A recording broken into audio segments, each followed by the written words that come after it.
Your dog might need to wear booties because of weather or injury, and it really helps make the process go a lot easier if we can acclimate our dog in stages. For today's exercise, I started with something really lightweight, that's just gauze. Then I moved on to this Ace type bandage. It's just a little bit heavier. Then something that slides over the foot but is still nice and wide. I chose gloves. It could be anything. And then next I used some human socks because they're much bigger than a dog's foot and these are really soft. And then I moved on to these disposable booties because they're really light. And from there you can probably try regular booties. I don't have an example of those.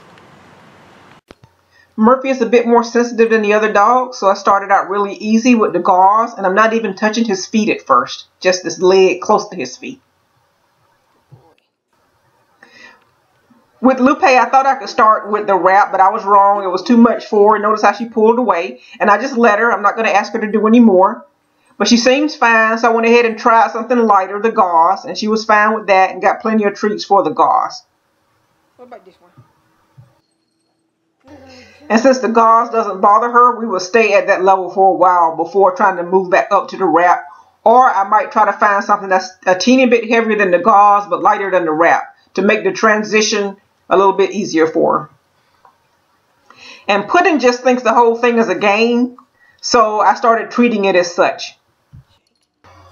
Since she was happy to lift her paw for me, I put the gauze under her foot so that way I could wrap her foot to get her prepared for the feeling of the booty. Yes.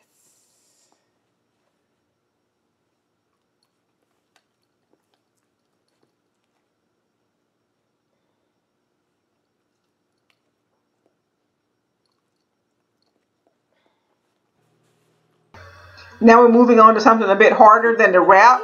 I'm going to ask her to put her paw into a sock. There you go. There you go. Put it on with you. Each dog is getting plenty of treats for each stage in the process, but I don't show all of that or else the video would have been much longer. That's my still blush.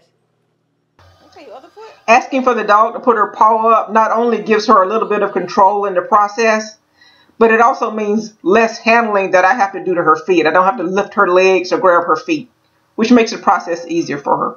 Good job. You ready? That's a big girl. Good job. We don't feel good. And I also ask her to lay on her side while I put the booties on her back feet. So that way I'm not looming over her or overhandling her back feet. So these are things that you'll want to teach your dog beforehand if they don't know how to offer their paw or settle on their side. Oh, you got both your feet. Yeah, we did. And now we're finally ready for the booties, and I'm taking it in small stages. And eventually I'll get all the booties on each foot, but I won't ask her to walk for a while. We'll just hang out with the booties, maybe do some tricks, get plenty of treats. And then eventually I ask her to get up and take a few short steps, and I'll just reward every step.